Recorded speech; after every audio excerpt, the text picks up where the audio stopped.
ষ্টুডিঅ'ত এই মুহূৰ্তত আমাৰ লগত আছে কংগ্ৰেছৰ জ্যেষ্ঠ মুখপাত্ৰ ৰূপক দাস। মই দাস ডাঙৰীয়াক অনুষ্ঠানলৈ স্বাগতম জনাইছোঁ। ভাৰতীয় জনতা পাৰ্টীৰ জয়ন্ত গোস্বামী, মই গোস্বামীকো স্বাগতম জনাইছোঁ। আৰু অজাপৰ জিয়াউৰ ৰহমান, মই ৰহমানকো স্বাগতম জনাইছোঁ।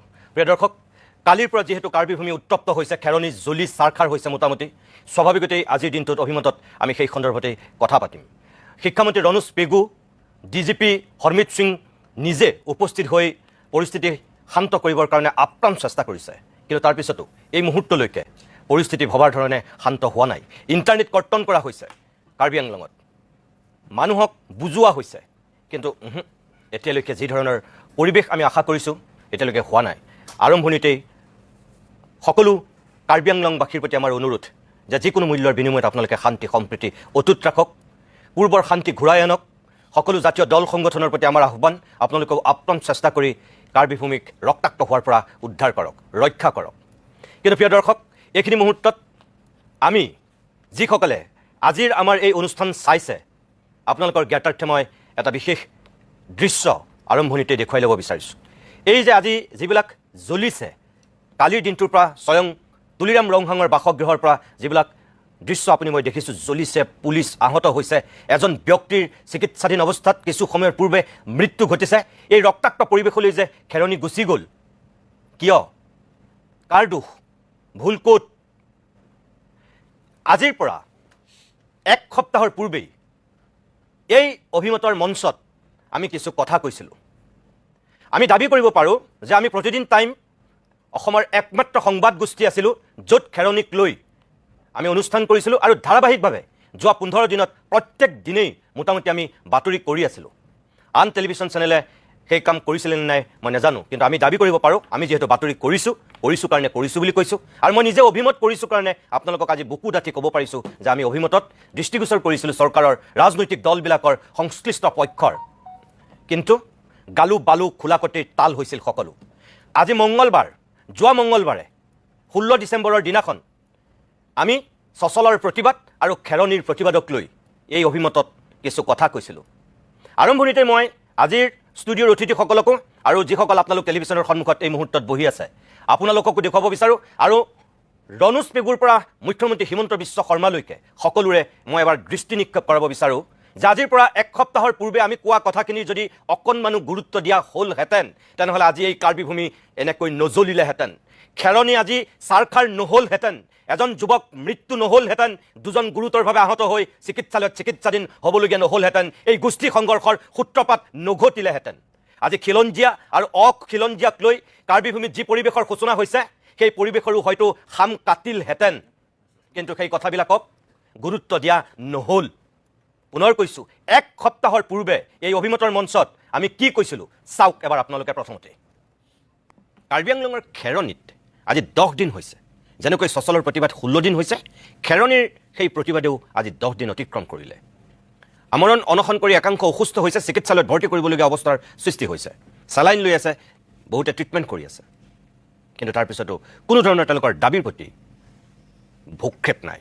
সংশ্লিষ্ট পক্ষই এক প্ৰকাৰ উদাসীন মনোভাৱ গ্ৰহণ কৰিছে। কি কাৰ্বি স্বায়ত্তশাসিত পৰিষদৰ বৰমূৰীয়াৰ কথাই কওক বা কি অসম চৰকাৰৰ ক্ষেত্ৰতেই কওক, তাৰমানে আজিৰ দিনত আন্দোলন, প্ৰতিবাদ, ধৰ্ণাৰ এইবিলাকৰ কোনো মূল্য নোহোৱা হৈছে নেকি? এই গণতান্ত্ৰিক দেশখনত গণতান্ত্ৰিক আন্দোলনৰ যদি কোনো গুৰুত্ব নাই, তেতিয়াহ'লে নিঃসহায় মানুহে কিহৰ আশ্ৰয় ল'ব? মহাত্মা গান্ধীৰ অহিংস নীতিক বিশ্বাস কৰি যেতিয়া কোনোবাই অহিংস নীতিৰেই গণতান্ত্ৰিকভাৱে প্ৰতিবাদ সাব্যস্ত কৰে, কিবা এটা বিচাৰি প্ৰাপ্যৰ আদায়ৰ স্বাৰ্থত যদি কোনোবাই ধৰ্ণা আন্দোলন কৰে, তাৰপিছত যদি তেওঁলোকক সেই ন্যায্যতা প্ৰদান কৰা নহয়, তেতিয়াহ'লে তেওঁলোকে কিহৰ ৰাস্তা ল'ব? যেতিয়া অশান্ত হয়, অশান্তিময় পৰিস্থিতিৰ সৃষ্টি হয়, তেতিয়া আমি কিছুমান পদক্ষেপ লৈ আচলতে লাভ নাই। তাৰ আগতে কিছুমান কাম আমি কৰাটো উচিত। আজি সেই বিষয়টোক লৈ আমি কথা পাতিম। এইবাৰ চাওক খেৰণিৰ প্ৰতিবাদস্থলীৰ দৃশ্য। তেওঁলোকে যিখিনি দাবী কৰি আহিছে 10 দিন হ'ল, কিন্তু তেওঁলোকৰ সেই দাবীৰ প্ৰতি কোনো ধৰণৰ ভ্ৰূক্ষেপ নাই। এক প্ৰকাৰ তাত হাংগাৰ ষ্ট্ৰাইক কৰি আছে। বিজেপি চৰকাৰে জাতি মাটি ভেটিৰ কথা কৈছিল, গতিকে তাৰ প্ৰতিবাদকাৰীসকলেও সেই জাতি মাটি ভেটিৰ স্বাৰ্থতেই এই ধৰ্ণাত আজি 10 দিন ধৰি অৱস্থান লৈ আছে।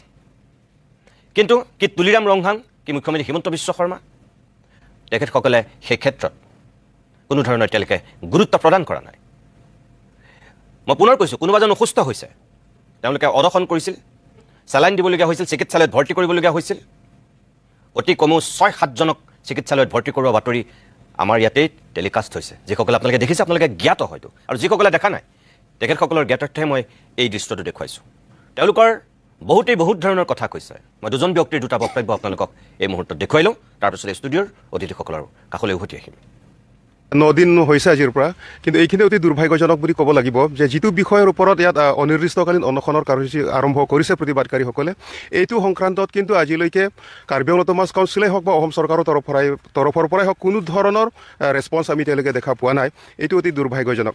গতিকে এই চৰকাৰে বিষয়টো এৰাই চলিব পৰা যিটো তেওঁলোকৰ পদক্ষেপ, তাৰ পৰা এইটো প্ৰতীয়মান হৈছে যে কাৰ্বি আংলং অট'নমাছ কাউন্সিলে সঁচা অৰ্থত কাৰ্বি আংলঙত বসবাস কৰা খিলঞ্জীয়াসকলৰ ভৱিষ্যতৰ লগতে কাৰ্বি ভূমি যিটো 6 চিডিউলৰ অধীনত মানে মাটি আছে আমাৰ, সেই মাটি তেওঁলোকে যে আমাৰ সাংবিধানিক মাটিখিনিও যে তেওঁলোকে সুৰক্ষা প্ৰদান কৰাৰ যে তেওঁলোকে পোষকতা নকৰে বা পক্ষপাতি নহয়, এই চৰকাৰী ৰেছপন্স নকৰাৰ পৰা এই কথাটোৱে প্ৰমাণ হৈছে। এইটো আমি ক'ব খোজোঁ। ইয়াৰ লগতে কিন্তু কাৰ্বি আংলং অট'নমাছ কাউন্সিলক আকৌ সকীয়াই দিব বিচাৰিছোঁ যে কাৰ্বি আংলং অট'নমাছ কাউন্সিলে যিমানেই বিষয়টো এৰাই চলিব খোজে, কিন্তু সিমান জোৰেৰে আমি কিন্তু কাৰ্বি আংলং অট'নমাছ কাউন্সিলক কিন্তু ধৰিম। গতিকে এতিয়া ইয়াত যিসকল অনশনকাৰী বহি আছে, তেওঁলোকে নাভাবিব যে ইয়াত 10-15 জনেহে অনশনত বহি আছে বুলি পেলাই। ইয়াৰ লগত কাৰ্বি জাতিৰ 5 লাখ জনধৰ ইয়াৰ লগত জড়িত হৈ আছে। তেওঁলোকৰ আৱেগ অনুভূতি, তেওঁলোকৰ আশা, তেওঁলোকৰ সপোন ইয়াত জড়িত হৈ আছে। গতিকে বিষয়টোৰ ওপৰত আলোচনা কৰিবৰ কাৰণে কাৰ্বি আংলং অট'নমাছ কাউন্সিলে যিমানেই এৰাই চলিব, সিমানেই কিন্তু পৰিস্থিতি বিষম হ'ব। কিন্তু এইটো আমি সকীয়াই দিছোঁ। গতিকে যিমান পাৰে বিষয়টো নিষ্পত্তি কৰিবৰ কাৰণে কাৰ্বি আংলং অট'নমাছ কাউন্সিলৰ যিজন চিফ এক্সিকিউটিভ মেম্বাৰ তুলিৰাম ৰংহাঙে অতি সোনকালে আহি পেলাই বিষয়টোৰ কেনেকৈ নিষ্পত্তি কৰিব পৰা যায় সেই সংক্ৰান্তত কিন্তু তেওঁ আলোচনাৰ পদক্ষেপ গ্ৰহণ কৰিবৰ কাৰণে আমি দাবী জনাইছোঁ। আন্দোলন গণতান্ত্ৰিকভাৱে আন্দোলন চলি আছে, কিন্তু আমি লক্ষ্য কৰিব পাওঁ যে এই চৰকাৰখনে খিলঞ্জীয়া চৰকাৰ বুলি কয়, জাতি মাটি ভেটি বুলি কোৱা আমি লক্ষ্য কৰিব পাওঁ। কিন্তু এই বাস্তৱত আমি এই চৰকাৰখনক আমি ওলোটা ছবিটো আমি লক্ষ্য কৰিব পাওঁ। এই চৰকাৰখনে যোনখন চৰকাৰে জাতি মাটি ভেটি কয়, খিলঞ্জীয়া পক্ষ বুলি কয়, এই চৰকাৰখন এখন মিছলীয়া, এখন ঠগবাজ বুলি আপোনালোকৰ সংবাদ মাধ্যমৰ থ্ৰুদি আমি ক'বলৈ বিচাৰোঁ। আজি আমি যদি ক'ব বিচাৰোঁ, এই প্ৰতিবাদী কাৰ্যসূচী আজি 9 দিন উকলি গ'ল। বিভিন্ন ধৰণৰ সংবাদ মাধ্যমত, আপোনালোকৰ সংবাদ মাধ্যমত আমি লক্ষ্য কৰিব পাইছোঁ যে বিভিন্ন ধৰণত এই প্ৰতিক্ৰিয়া ধৰণৰ কথাবোৰ উত্থাপন হৈ আছে, কিন্তু এই চৰকাৰখনে নিমাতি কইনা হৈ আমি লুকিয়াই থকা দেখিব পাইছোঁ। কিহৰ কাৰণে? এই চৰকাৰখন সেইটোৱে নেকি যে তেওঁলোকে নিজৰ ভোট বেংকৰ পলিচিৰ কাৰণে আজি এই খিলঞ্জীয়া পক্ষত তেওঁলোকে নাই নেকি? আমাৰ মুকলি প্ৰশ্ন অট'নমাছ কাউন্সিলৰ প্ৰভাৱশালী CM ডক্টৰ তুলিৰাম ৰংহাং ডাঙৰীয়া, আমাৰ প্ৰভাৱশালী CM মুখ্যমন্ত্ৰী ডক্টৰ হিমন্ত বিশ্ব শৰ্মালৈ আপোনালোকৰ সংবাদ মাধ্যমৰ থ্ৰুদি মুকলি প্ৰশ্ন। তেওঁলোকৰ সাহস আছে যদি আপোনালোকৰ যোগেদি আমি তেওঁলোকক প্ৰশ্ন কৰিব বিচাৰোঁ। এই চৰকাৰখনে যোনখন টেটু ফালি তেওঁলোকে যোনবিলাক চিঞৰি থাকে, আমি বিভিন্ন ধৰণৰ সংবাদ মাধ্যমত বা বিভিন্ন ধৰণৰ মেইন মিটিঙত তেওঁলোকে যোনবিলাক চিঞৰি থাকে, যোনখন খিলঞ্জীয়া বুলি কৈ থাকে, কিন্তু আজি এই খিলঞ্জীয়াৰ আজি ভূমি অধিকাৰ তেওঁলোকে হেৰাবলৈ বাধ্য হৈছোঁ আমি। কিন্তু আজি তেওঁলোকে নিমাতি কইনা হৈ তেওঁলোকে কোনো নিমান্ত হৈ থকা আমি লক্ষ্য পাইছোঁ। ইয়াত কি বুজায়? তেওঁলোকে এখন মিছলীয়া, এখন ঠগবাজ চৰকাৰ বুলি আপোনালোকে যদি আমি ক'ব বিচাৰোঁ। সেয়েহে আমাৰ মুকলি প্ৰশ্ন ডক্টৰ তুলিৰাম ৰংহাং ডাঙৰীয়া, ডক্টৰ হিমন্ত বিশ্ব শৰ্মা ডাঙৰীয়া, এই শাসকীয় বিজেপি চৰকাৰৰ বিভিন্ন কৰ্মকৰ্তাসকলক আমি জনাব বিচাৰোঁ যে তেওঁলোকে জাতি মাটি বেটি কৈ থকা, খিলঞ্জীয়া পক্ষ কৈ থকাখন এখন এইবিলাক তেওঁলোকে শ্লোগান দিয়ে, এইবিলাক অঁতৰাব লাগে বুলি আমি ক'ব বিচাৰোঁ। আৰু যোনটো পিডিআৰ এই পিডিআৰ 2011 চনত সুপ্ৰিম কোৰ্টে ৰায় দিছিলে গোটেই ইণ্ডিয়াত বা অসমৰ বিভিন্ন প্ৰান্তত আজি পিডিআৰ আন্দোলন তেওঁলোকে উচ্ছেদ কৰি থকা আমি লক্ষ্য পাইছোঁ। কিন্তু কাৰ্বি আংলঙত কিয় নহয়? ইয়াত কি বুজায়? ইয়াত সেইটোৱে বুজায় যে তেওঁলোকৰ ৰাজনীতিৰ নিজৰ লাভালাভৰ কাৰণে আজি খিলঞ্জীয়া পক্ষত নাই। আজি যদি এই আন্দোলন যদি তেওঁলোকে যদি নেমানে, তেতিয়াহ'লে আজি এই খিলঞ্জীয়া পিছ পৰি থকা ব্যৱস্থা হ'ব। আজি বহিৰাগতৰ পৰা অহা তেওঁলোকে বা কৈ আমাক হাঁহিব এদিন। এই হাঁহিব কাৰ কাৰণে? এই শাসকীয় বিজেপি চৰকাৰৰ কাৰণে আমাক হাঁহিব। সেইকাৰণে আমি এই মিছলীয়া এখন ঠাগবাজ চৰকাৰক আমি আহি থকা 2024 ইলেকশ্যনত অসমৰ খিলঞ্জীয়া, কাৰ্বি আংলং খিলঞ্জীয়া ব্যক্তিসকলে আমি উফুৱাই দিব লাগিব বুলি আমি ক'ব বিচাৰোঁ আপোনালোকে যদি সংবাদ মাধ্যমৰ থ্ৰুদি। এনেকৈ কিছু উষ্মাৰে তেখেতসকলে নিজৰ বক্তব্য ৰাখিছিল। মই পুনৰ কৈছোঁ যে এয়া কাৰ্বি আংলঙৰ দৃশ্য। খেৰণিত এই ধৰণৰ প্ৰতিবাদ হৈ আছে। খিলঞ্জীয়াৰ ভূমি অধিকাৰৰ দাবীত তেওঁলোকে তাৰ যিসকল মানুহৰ যিটো আগ্ৰাসন, সেই আগ্ৰাসন ৰোধ কৰাৰ দাবীত তেওঁলোকে এই ধৰণৰ প্ৰতিবাদ কৰিছে। প্ৰিয় দৰ্শক, মই কৈছোঁ যে এয়া আজিৰ পৰা 1 সপ্তাহৰ পূৰ্বৰ অভিমতৰ দৃশ্য আছিল। কি বিজেপি, কি কংগ্ৰেছ, কি অজাপ, কি ৰাইজৰ দল, আমি ভাবোঁ যে ৰাজনৈতিক দলবিলাকে এখেতসকলৰ সেই দাবীক যিধৰণে গুৰুত্ব দিব লাগিছিল সেই গুৰুত্বটো চাগৈ নিদিলে। আজি যদি সেই গুৰুত্ব ৰাজনৈতিক দলবিলাকে দিলেহেঁতেন বা অসমৰ বৌদ্ধিক সমাজেও যদি তেওঁলোকৰ কাষত থিয় হ'লহেঁতেন, আজি সেই প্ৰতিবাদকাৰীসকলৰ মুখেৰে যিবিলাক কথা ওলাইছে সেই কথাবিলাক নোলালেহেঁতেন, CMৰ ঘৰ নজ্বলালেহেঁতেন, আজি দুটা শক্তিৰ মাজত এনেকৈ গোষ্ঠী সংঘৰ্ষৰ সূত্ৰপাত নহ'লহেঁতেন। কিন্তু মেকুৰীৰ ডিঙিত টিলিঙা আৰিব কোনে? এইখন যে অসম মুলুক। আজি সেই আন্দোলনকাৰীসকলক হঠাতে ৰাতি 3টা বজাত যেতিয়া আৰক্ষী আটক কৰিলে, গুৱাহাটীলৈ লৈ আহিলে, 14-15 জনে ধাৰাবাহিক হাংগাৰ ষ্ট্ৰাইক কৰি আছিল। আমি সেইদিনাখনো কৈছিলোঁ যে অকল এই 14-15 জন অনশনকাৰীক যদি প্ৰতিবাদকাৰী বুলি ভাবিছে তেনেহ'লে ভুল ভাবিছে। তুলিৰাম ৰংহাঙৰ প্ৰতি আমাৰ সেইদিনাখনেই আহ্বান আছিল, মুখ্যমন্ত্ৰী হিমন্ত বিশ্ব শৰ্মাৰ প্ৰতি আমাৰ আহ্বান আছিল, অসমৰ সুধী সমাজৰ প্ৰতি আমাৰ আহ্বান আছিল যে শাসক পক্ষই এই কামটো কৰিব লাগিব। কিন্তু বিৰোধী হ'লেও তেওঁলোকৰ আৱেগ অনুভূতিক সন্মান জনাই বিৰোধী দলবিলাকেও সেই দায়িত্ব পালন কৰা উচিত আছিল। কিন্তু সেইখিনি হয়তো কৰা নহ'ল চাগৈ, যাৰ কাৰণে ক্ষোভত তেওঁলোক ফাটি পৰিল। যাৰ কাৰণে আজিৰ দিনটোত যিগৰাকী তাৰ আচল নেতৃত্ব দি এই যোৱা 16 দিনে আন্দোলন কৰি আহিছিল, হাংগাৰ ষ্ট্ৰাইক কৰি আহিছিল, লিপষ্টন ৰাংফাৰ, তেওঁ যিখিনি বক্তব্য দিছে প্ৰত্যেকজন বিবেকবান ব্যক্তিক হয়তো চুই যাব। কি কৈছে লিপষ্টনে এবাৰ চাওক আপোনালোকে, তাৰপিছত মই ষ্টুডিঅ'ৰ অতিথিৰ কাষলৈ উভতি আহিম। আমাৰ সমস্যা সমগ্ৰ কাৰ্বি আংলঙৰ সমস্যা, কাৰ্বি আংলঙৰ অস্তিত্ব যে বৰ্তমান নথকা হৈছে, মানে কাৰ্বি আংলং মাত্ৰ নাম মাত্ৰ কাৰ্বি আংলং হৈছে, কাৰ্বি আংলং মানে কাৰ্বিসকলৰ পাহাৰ, কিন্তু এটা কাৰ্বিসকলৰ পাহাৰ নহয় পেলাই এতিয়া অনাঅসমীয়া বহিৰাগত লোকসকলৰ পাহাৰ হৈছে। ইয়াতে আমাৰ ৰাজনৈতিক, অৰ্থনৈতিক আৰু সামাজিক গোটেইখিনি অধিকাৰটো গোটেইখিনি লৈ পেলাই কাৰ্বিসকলৰ একো তাত ক্ষমতা নথকা হৈছে। সংবিধানে আমাক পৃথক এটা সুৰক্ষা দিছে, কিন্তু তাৰ পাছতে অসম চৰকাৰে আমাক গুৰুত্ব দিয়া নাই। ইমান যে স্মাৰক পত্ৰ আমি প্ৰদান কৰিছে, সেইকাৰণে আজি হয় অসম চৰকাৰ, অসমৰ মন্ত্ৰী ইয়াত আহিছে, কিন্তু আমি স্মাৰক পত্ৰ প্ৰদান কৰা নাই, কাৰণ স্মাৰক পত্ৰ যিমান দিবলগীয়া আছে গোটেইখিনি দিলোঁ আমি। কিমান বাৰম্বাৰ আমি অসম চৰকাৰক দিল্লী, গুৱাহাটী, কাৰ্বি আংলং কিমান যে স্মাৰক পত্ৰ আমি প্ৰদান কৰিছোঁ, কিন্তু আজিলৈকে অসম চৰকাৰে আমাৰ দাবীবোৰ পূৰণ কৰিব বিচৰা নাই বা কোনে পূৰণ কৰাটো দূৰে কথা, আমাৰ প্ৰতি কোনো গুৰুত্ব নাই। অসম চৰকাৰে আমাক প্ৰতিশ্ৰুতি দিছে যে অতি শীঘ্ৰে কাৰ্বি আংলঙৰ তুলিৰাম ৰংহাঙৰ চৰকাৰ, অৰ্থাৎ তুলিৰাম ৰংহাঙৰ নেতৃত্বত যিটো চৰকাৰ, অসম চৰকাৰ হিমন্ত বিশ্ব শৰ্মাৰ চৰকাৰ আৰু কাৰ্বি আংলঙৰ যিটো আমাৰ সাধাৰণ ৰাইজ, আমাৰ লগত এটা বৈঠক হ'ব, আলোচনা হ'ব, আৰু এইখিনি বৈঠকত আলোচনাত সেই সমগ্ৰ সমস্যাবোৰ যদি সমাধান নহয়, কিন্তু আকৌ আজি আমি নজন আছোঁ আন্দোলনত, আৰু আগন্তুক দিনক আমি হাজাৰ মানুহ গোট খাই পেলাই আমি আন্দোলন কৰিব গৈ আছোঁ। আমাৰ কাৰ্বি আংলঙত যিটো 1980s-90sত 30-40 বছৰৰ আগত কাৰ্বি আংলঙত আমি কাৰ্বিসকলৰ জনসংখ্যা প্ৰায় 70-80% আছে, কিন্তু এতিয়া 2011 অৰ্থাৎ এতিয়া চেঞ্চাছ হ'ব, বৰ্তমান সময়ত কাৰ্বিসকলৰ আমাৰ জনসংখ্যা আছে মাত্ৰ 35%। এতিয়া এইখিনি ক্ষেত্ৰত আমি কাৰ্বিৰ স্থানত যদি অন্য জাতি থাকিলেহেঁতেন কি কৰিলেহেঁতেন? কাৰ্বি আংলঙত টোটেল 26টা সমষ্টি আছে, সেই 26টা সমষ্টিত মাত্ৰ 10খনমান সমষ্টিতে কাৰ্বিসকলৰ হাতত পৰিছে, বাকী 16খন সমষ্টি গোটেইখিনি বহিৰাগত অনাসমীয়াৰ হাতত গোটেইখিনি গৈ পৰিছে। সেইকাৰণে এই গোটেইটো বিষয়টোলৈ যিহেতু হয় কাৰ্বি আংলং স্বায়ত্তশাসিত হৈছে, আমাক পৃথক এটা সুৰক্ষা দিয়া বা অৰ্থাৎ আমাৰ নিজাববীয়া এটা ক্ষমতা আছে, এইটো আমি বুজিছোঁ, কিন্তু সেইখিনিত যিয়ে নহওক আমি অসমৰ ভিতৰত আছোঁ, অসমক বৰ অসম কৰি তোলাৰ কাৰণে আমি অসমৰ লগতে আমি থিয় দি আহিছোঁ। তাত ক'ৰবাত অসম হৈছে কাৰ্বি আংলং বা কাৰ্বি সমাজৰ গাৰ্জেন। তেনেহ'লে আজি হিমন্ত বিশ্ব শৰ্মাৰ যিটো চৰকাৰে জাতি মাটি ভেটিৰ বুলি কৈ চিঞৰি তেওঁলোকে শাসনত আহিল, আজি এই চৰকাৰ ক'ত? যিটো চৰকাৰে খিলঞ্জীয়াৰ কথা কৈ শাসনত আহিল, আজি এই চৰকাৰ ক'ত? য'ত নেকি আমি অনশন 15 দিন লাগে নেকি অসম চৰকাৰৰ দৃষ্টিত মানে সেই কৰিবৰ কাৰণে? সদায় আমাৰ প্ৰতি সেই সমদৃষ্টি আমি দেখা নাই। সদায় কৈছোঁ যদিহে আমি আচলতে অসমৰ পৰা আমি পৃথক হ'ব নিবিচাৰোঁ, বড়োসকলে, ডিমাচাসকলে, কাৰ্বিসকলে কেতিয়াও অসমৰ পৃথক হ'ব নিবিচাৰে বা কেতিয়াও বিচৰা নাই, কিন্তু আজিলৈ বাধ্যতাত আমি পৃথক কিয় হ'ব বিচাৰিছোঁ? আমি স্বায়ত্ত শাসন আমি কিয় বিচাৰিছোঁ? আমি আৰ্টিকল 244 কিয় বিচাৰিছোঁ? কাৰণ আমি অসমত থাকি পেলাই আমি সুৰক্ষা আমি অনুভৱ কৰা নাই, আমাক সুৰক্ষা দিব পৰা নাই, আমাৰ দাবী, আমাৰ সমাধান, আমাৰ সমস্যাবোৰ বুজিব পৰা নাই। সেইকাৰণে আমি সদায় কৈ আছোঁ যদি আমাক সুৰক্ষা দিব নোৱাৰে, দিব নিবিচাৰে বা গুৰুত্ব দিব বিচাৰে, আমাক পৃথক ৰাজ্যত দিয়ক বা আৰ্টিকল 244 দিয়ক, সেইটো আমাৰ স্পষ্ট কথা।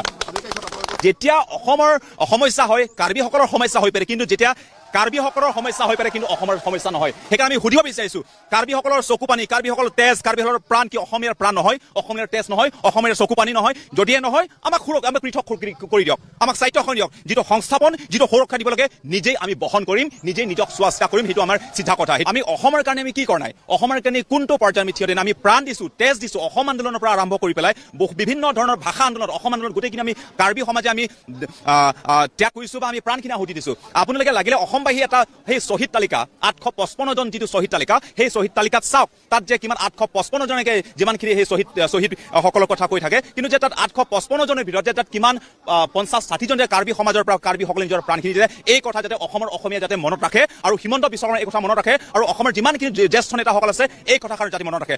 আমি দেখি আছোঁ যে অসমত আজি অসমৰ অসমীয়া সদায় কৈ থাকে যে কাৰ্বিসকলে নিজক অসমীয়া কিয় নকয়, ডিমা হাছাসকলে নিজক অসমীয়া কিয় নকয়, বড়োসকলে নিজক অসমীয়া কিয় নকয়? অসমৰ অসমীয়া বুলি কোৱাৰ কাৰণে জনগোষ্ঠীয় লোকসকলে কাৰণে যাতে অসমৰ অসমীয়া, অসমৰ জ্যেষ্ঠ লোকসকল আমাৰ প্ৰতি কিবা এটা সমদৃষ্টি ৰাখক, কিবা এটা চিন্তা কৰক। আমাৰ সমস্যা, আমাৰ সংস্কৃতি, আমাৰ গোটেইখিনি নিজৰ প্ৰাপ্য অধিকাৰ পৰা আৰম্ভ যিমান কলা সংস্কৃতি গোটেইখিনি ক্ষেত্ৰত গুৰুত্ব দিয়ক। আমি কেনেকৈ যে বসবাস কৰোঁ, আমাৰ সেই স্থিৰতা, আমাৰ সেই অস্তিত্বৰ অকণমান কিবা কৰক। প্ৰিয় দৰ্শক, এয়া আছিল লিপষ্টন ৰাংফাৰ, এগৰাকী কাৰ্বি যুৱ নেতা, যিগৰাকীৰ কথাখিনিক আপুনি কেতিয়াও অস্বীকাৰ কৰিব নোৱাৰে। আজি তেওঁ এই কথাখিনি কৈছে ৰণোজ পেগুৰ সন্মুখত। ৰণোজ পেগুক উভতি ধৰিছে, মন্ত্ৰীয়ে বুজাইছে বুজিব বিচৰা নাই তেওঁলোকে ক্ষোভ আৰু উষ্মাৰে দুজন যুৱকে ৰণোজ পেগুক মোটামুটি কাৰা কথা শুনাইছে আজি সেই পৰিৱেশটো উদ্ভৱ নহ'লহেঁতেন যদি আজিৰ পৰা বহুদিনৰ আগতেই তেওঁলোকৰ দাবীসমূহক গুৰুত্ব দিয়া হ'লহেঁতেন আকৌ কৈছোঁ আমি 1 সপ্তাহৰ আগতে আমি চৰকাৰক বাৰে বাৰে অনুৰোধ কৰিছিলোঁ কিন্তু কোনেও সেই কথাটো গুৰুত্ব নিদিলে CMে তুলিৰাম ৰংহাঙে সেই মানুহখিনিক কেইজনমান যুৱকৰ প্ৰতিবাদ বুলি মোটামুটি তাচ্ছিল্য কৰি এৰি দিলে তেওঁ এবাৰলৈও সেই প্ৰতিবাদস্থলীত উপস্থিত নহ'লগৈ তাৰ ক্ষোভ আজি তেওঁলোকে উজাৰিছে মুখ্যমন্ত্ৰী হিমন্ত বিশ্ব শৰ্মা যোৱাটো বাদ দিয়ক কোনোবা এজন মন্ত্ৰী গৈ বুজোৱাটো বাদ দিয়ক কোনো এজন বিধায়ক সেই ঘটনাস্থলীত উপস্থিত নহৈছিল সেই প্ৰতিবাদকাৰীৰ ওচৰত তেওঁলোক থিয় হোৱা নাছিল অহিংস আন্দোলনে তাৰপিছত ক'ৰবাত হয়তো ভয়ংকৰ ৰূপ ধাৰণ কৰিলে আৰু আজি জোৰ পৰি হাত পোৱাৰ পিছত আজি আমি সকলো উবুৰি খাই পৰিছোঁ চৰকাৰ যন্ত্ৰ আজি উবুৰি খাই পৰিছে DGP স্বয়ং গৈ তাত বহি ল'বলগীয়া পৰিৱেশৰ সূচনা হৈছে মন্ত্ৰী গৈ তাত আজি বহি লৈছেগৈ কিন্তু পৰিস্থিতি খাম কটাব পৰা নাই দুখ কাৰ ভুল ক'ত অকণমান সময়ৰ কাৰণে আমি বাণিজ্যিক বিৰতি লৈছোঁ তাৰপিছতে আমি আটাইকেইজন অতিথিৰ কাষলৈ পোনে পোনে উভতি আহিম কিছু সময় বাণিজ্যিক বিৰতিৰ পিছত আমি উভতি আহিছোঁ অভিমতৰ পৰৱৰ্তী অংশলৈ মই ষ্টুডিঅ'ৰ অতিথিসকলৰ কাষলৈকে আহিব বিচাৰিছোঁ প্ৰথম মই জয়ন্ত গোস্বামী মই আপোনাৰ ওচৰলৈকে আহিছোঁ যিহেতু চৰকাৰী পক্ষৰ শাসকীয় দলৰ ফালৰ পৰা আপুনি যিহেতু আছে এই যে আজি যিটো সঁচাকৈ ঘটনা ঘটিল এতিয়া আমি সকলোৱে গৰিহণা দিছোঁ নিন্দা কৰিছোঁ সমবেদনা জনাইছোঁ সকলোবিলাক কৰিছোঁ কিন্তু সময়ৰ কাম যদি সময়ত আমি কৰিলোহেঁতেন আজি এই পৰিৱেশটো কিন্তু সূচনা নহ'লহেঁতেন আপুনি এগৰাকী জ্যেষ্ঠ মুখপাত্ৰ কি ক'ব এতিয়া আপুনি গোটেই কথাটো হৈছে কি যে কাৰ্বি আংলঙৰ যিটো পৰিস্থিতি ৱেষ্ট কাৰ্বি আংলং খেৰণিৰ যিটো পৰিস্থিতি এই পৰিস্থিতি নিশ্চিতভাৱে অত্যন্ত উদ্বিগ্নতাৰ পৰিস্থিতি হৈছে গতিকে আমি নিশ্চিতভাৱে তাক অত্যন্ত সতৰ্কতাৰে গোটেই বিষয়টো আগবাঢ়িব লাগিব মাননীয় মুখ্যমন্ত্ৰী ডাঙৰীয়াই ইতিমধ্যে কৈছে যে সকলো পক্ষৰ লগত আলোচনা কৰি সামগ্ৰিক বিষয়টোৰ এটা সলিউশ্যন আনিব লাগিব এতিয়া বিষয় হৈছে এইটো যে 1952 চনত মিকিৰ হিলছ অট'নমাছ কাউন্সিল গঠন হৈছিলে ইয়াৰ পূৰ্বে সেই খেৰণি যিটো অঞ্চল নগাঁও জিলাৰ লগত সন্মিলিত হৈ আছিলে Mikir hills autonomous council act 1951 এই এক্ট হোৱাৰ পৰৱৰ্তী সময়ত Mikir hills land and revenue act 1951 এখন এক্ট প্ৰস্তুত কৰা হৈছিলে এই এক্টখনৰ যিখন লেণ্ড এণ্ড ৰেভিনিউ এক্ট 1951 তাত ধাৰা 3ত এটা কথা স্পষ্ট আছে যে non tribes cannot on land without permission of the executive council of Karbi Anglong autonomous council সেই সময়ত মিকিৰ ভেলী অট'নমাছ কাউন্সিল আছিলে এতিয়া গোটেই ঘটনাটো আহিলে কি যে এটা গোচৰ তৰিলে এই ভিজিআৰ আৰু পিজিআৰত কোনো ধৰণৰ পিজিআৰত ৰাজ্য চৰকাৰে কেতিয়াও বেদখল হ'ব নিদিয়ে এইটো স্পষ্ট কথা সকলো অঞ্চলৰ পৰা উচ্ছেদিত হ'ব সংৰক্ষিত ৰাজহুৱা চৰণীয়া পথাৰ আৰু গ্ৰাম্য সংৰক্ষিত ৰাজহুৱা চৰণীয়া পথাৰৰ পৰা সেই খেৰণি অঞ্চলত যিটো কথা কৈছোঁ মই যিটো আজিৰ যিটো ঘটনাৰ সংঘটিত হৈছে তাত নটিচ ইছ্যু কৰিলে ৰাজ্য চৰকাৰে এইটো হ'ল ফেব্ৰুৱাৰী 2024ত পৰৱৰ্তী সময়ত এটা গোচৰ তৰিলে যিসকললৈ নটিচ গৈছিলে তেওঁলোকে ৰিট পিটিশ্যন নম্বৰ 3718/2024 এই এটা গোচৰ তৰিলে সেই গোচৰটোৰ 26/7/2024 যিটো তাৰ হুকুম দিলে সেই হুকুমত ক'লে যে এই গোচৰটো কি কাৰণে তৰিলে যে তেওঁলোকে কয় যিটো অঞ্চলত পিজিআৰ বুলি কাৰ্বি আংলং অট'নমাছ কাউন্সিলে কৈছে বা চৰকাৰে কৈছে সেই অঞ্চলটো বোলে পিজিআৰ নহয় যিসকলে গোচৰ তৰিছে তেওঁলোকে ক'ব খোজে গতিকে যিহেতুকে এটা কনফ্লিক্ট এটা আহিলে গোটেই কথাটো আৰু তেওঁলোকে কিছু ডকুমেণ্ট দিছে সেই ডকুমেণ্ট ধৰক নগাঁও জিলাৰ সেই সময়ত নগাঁও জিলা পৰৱৰ্তী সময়ত অট'নমাছ কাউন্সিল এই গোটেই হিষ্ট্ৰীটো তেওঁলোকে মেড আউট কৰিছে আৰু কোৰ্টে দেখিলে যে যিহেতুকে এটা কনফ্লিক্ট এটা হৈছে যে চৰকাৰে কৈছে সেই অঞ্চল জাগাটুকুৰা পিজিআৰ হয় গতিকে উচ্ছেদ কৰিব লাগে আৰু আনহাতে তেওঁলোকে কৈছে যে নহয় এইটো পিজিআৰ অন্তৰ্গত নহয় এইটো পূৰ্বৰ পৰা হিলছ মানে অট'নমাছ কাউন্সিল গঠন হোৱাৰ পূৰ্বৰ পৰা আছে গতিকে সেইকাৰণে আদালতে কি কৰিলে যে এটা ষ্টে দি দিলে গোটেই ব্যৱস্থাটোৰ অৰ্থাৎ চৰকাৰে কোনো একশ্যন ল'ব নোৱাৰে তাৰ কাৰণে ব্যৱস্থা কৰিলে আদালতে এটা হুকুম দিলে গতিকে চৰকাৰে সেই উচ্ছেদ বন্ধ কৰিবলৈ বাধ্য হ'ল কাৰণ যিহেতুকে গোচৰটো চলি আছে এতিয়া তেখেতসকলৰ আন্দোলনটো হৈছে তেখেতসকলে কয় তেখেতসকলৰ যিটো আন্দোলন এই আন্দোলনটো কয় যে নহয় সেই পিজিআৰৰ পৰা সেই সকল লোকক উচ্ছেদ কৰিবই লাগে চৰকাৰৰ ফালৰ পৰা সেই আপুনি ঠিকেই কৈছে যে কোনো মন্ত্ৰী বা CM তুলিৰাম ৰংহাং তেওঁলোকৰ ওচৰলৈ যোৱা নাছিলে, কিন্তু জিলা কৰ্তৃপক্ষ তালৈ গৈছে আৰু তেওঁলোকক বুজাই দিছে যে এই গোচৰটো ছেটেল নোহোৱালৈকে আমি উচ্ছেদ কৰি দিব নোৱাৰোঁ। গতিকে এই গোচৰটোৰ এটা হাইকোৰ্টৰ এই ষ্টেটো আঁতৰাব লাগিব। আৰু আপোনালোককো কৈছোঁ যে যিখিনি ডকুমেণ্ট আপোনালোকৰ লগত আছে, যিখিনি আজি আপোনালোকে মিডিয়াৰ ওচৰত কৈছে বা তেখেতসকলে বিভিন্ন ধৰণৰ কথাবিলাক কৈছে, সেইখিনি ডকুমেণ্ট লৈ আপোনালোকে আদালতলৈ ভেকেট কৰিবৰ কাৰণে আপোনালোকেও ইভেন যাব পাৰে। মানে আমাৰ যি কাৰ্বি আংলং অট'নমাছ কাউন্সিল, তেওঁলোকে অট'নমাছ কাউন্সিলৰ হৈ পেলাই আবেদন কৰা হৈছে, কোৰ্টে হিয়াৰিং হৈ আছে, গতিকে কোৰ্টত পেণ্ডিং আছে। কিন্তু এক মিনিট আপুনি যিখিনি কথা কৈছে, মুখ্যমন্ত্ৰীয়েও সেইখিনি কথা কৈছে, তুলিৰাম ৰংহাঙেও সেইখিনি কথা কৈছে, কিন্তু প্ৰতিবাদকাৰীসকলৰ বক্তব্য অকল PGR VGRত নহয়। আপোনালোকৰ ভুলটো তাত হৈ আছে। তেওঁলোকে যিখিনি কথা কৈ আছে, তাত যিটো হাংগাৰ ষ্ট্ৰাইক হৈছিল অকল PGR VGRক লৈ নহয়, সামগ্ৰিকভাৱে কাৰ্বি জনগোষ্ঠীটোৰ যিটো আজি অস্তিত্বৰ সংকট, তুলিৰাম ৰংহাং ডাঙৰীয়া আৰু মুখ্যমন্ত্ৰী মহোদয়ে আজি সেই কথাটো কৈ আছে। কিন্তু তেওঁলোকৰ যিখিনি বক্তব্য আছিল, তেওঁলোকে বাৰম্বাৰ তাত যিখিনি দাবী জনোৱা হৈছিল, জয়ন্ত গোস্বামী আপুনি এতিয়া অকল সেইটোহে কৈ আছে, কিন্তু তেওঁলোকৰ আচল দাবীখিনি কেইবাটাও দাবী আছে। সেইটোকে মই কৈ আছোঁ, শুনক। এতিয়া কথাটো কি হ'ল যে তেওঁলোকে কৈছে, অলপ আগতে ক'লে যে তেওঁলোকে কৈছে যে কাৰ্বিসকল তাত 35% আৰু নন কাৰ্বি 65% গুচি গ'ল। আচ্ছা, এতিয়া ঘটনাটো এইটো যে কাৰ্বি আংলং অট'নমাছ কাউন্সিলৰ এই যে লোকসকল এই ধৰণে যে তাতে আছে, অনা কাৰ্বিসকল তাতে আছে, এইটো কি এই 10 বছৰত হোৱা কথা নেকি? এইটো যেতিয়া কাউন্সিল গঠন হৈছিল তাৰ পূৰ্বেও আছিলে। আজি যদি চোৱা যায় তেতিয়াহ'লে আপুনি দেখা পাব যে যি আমাৰ যি অন্য কাৰ্বি আংলঙৰ যি অঞ্চলবিলাক, আজি গোলাঘাট জিলাৰ, মই গোলাঘাট জিলাৰ সন্তান, এটা সময়ত সৰু পথাৰ অঞ্চলটো, সৰু পথাৰ দুটা ভাগ কৰা হ'ল। অৰ্থাৎ যেতিয়া কাউন্সিল গঠন হ'ল 1952, তেতিয়া সৰু পথাৰখনক, সৰু পথাৰ মৌজাক দুটা ভাগ কৰা হ'ল। এটা সৰু পথাৰ কাৰ্বি আংলঙলৈকে গ'ল আৰু আনটো সৰু পথাৰ গোলাঘাট জিলাত থাকি গ'ল। গতিকে এতিয়া নগাঁও খেৰণি অঞ্চলটো নগাঁৱৰ ভিতৰত আছিল। এই পৰিৱেশটো যে সূচনা হ'ল, আপোনাৰ মতে কিয় এইটো পৰিৱেশ? গোটেই কথাটো হৈছে ক'ৰবাত নহয় ক'ৰবাত, মানে এতিয়া এই যে 35% বুলি কৈ দিলে, সেইটো কেনেকৈ আহিলে? মানে সেই ডাটাটো ক'ৰ পৰা আহিলে?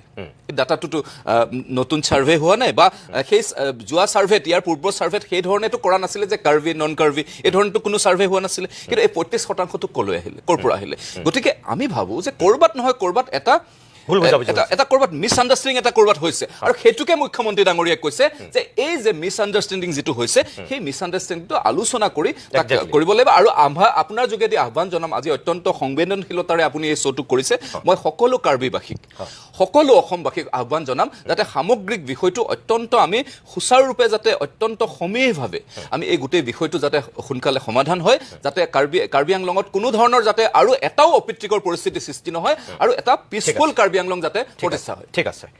প্ৰধান বিৰোধী দল ৰূপক দাস ডাঙৰীয়া যিহেতু কংগ্ৰেছৰ মুখপাত্ৰ হিচাপে আছে, ৰূপক দাস ডাঙৰীয়া, যে শাসক পক্ষ যেনেকৈ ব্যৰ্থ হৈছে, কিন্তু প্ৰধান বিৰোধী দল হিচাপে ক'ৰবাত বাৰু আপোনালোকেও এই প্ৰতিবাদটোৰ ক্ষেত্ৰত নিজৰ দায়িত্ব পালন কৰাত ক'ৰবাত অলপ হ'লেও